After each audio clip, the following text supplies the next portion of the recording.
समाजातील प्रत्येक घटना थेट आपल्यापर्यंत पोहोचवणारे आपलं हक्काचं न्यूज चॅनल क्रांती सूर्य न्यूज. संपादक शशिकांत राजवंत.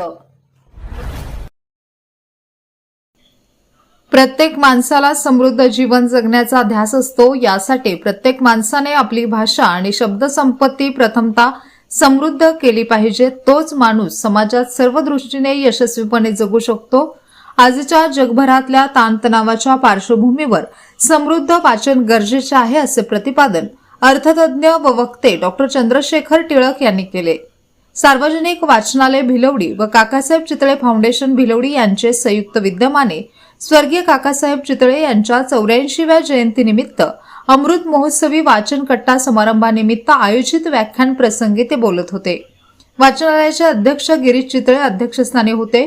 मकरंद चितळे यांची प्रमुख उपस्थिती होती. प्रारंभी मान्यवरांच्या हस्ते स्वर्गीय काकासाहेब चितळे यांच्या प्रतिमेचे पूजन करण्यात आले. यावेळी बोलताना गिरीश चितळे म्हणाले की समाजाला दिशा देण्यासाठी प्रबोधन करणे म्हणजे सामाजिक कार्य होय. पैशाने समृद्ध झालेला समाज विचाराने समृद्ध करण्यासाठी काकासाहेब चितळे यांनी वाचन चळवळ निर्माण केली. भिलवडी पोलीस ठाण्याचे सहाय्यक पोलीस निरीक्षक भगवान पालवे, नूतन जिल्हा परिषद सदस्य प्रतीक पाटील, पंचायत समिती सदस्य हजराबी सलामत यांचा वाचनालयाच्या वतीने ग्रंथ भेट देऊन सत्कार करण्यात आला. तसेच डॉ. टिळक यांनी वाचनालयास ग्रंथ भेट दिली. प्रास्ताविक व स्वागत कार्यवाह सुभाष कवडे यांनी केले. पाहुणे परिचय उपाध्यक्ष DR कदम यांनी करून दिला.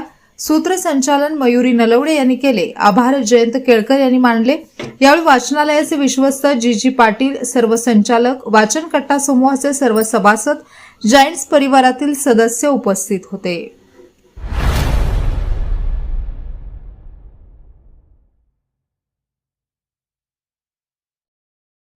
क्रांती सूर्य न्यूज. संपादक शशिकांत राजवंत. सबस्क्राईब करा.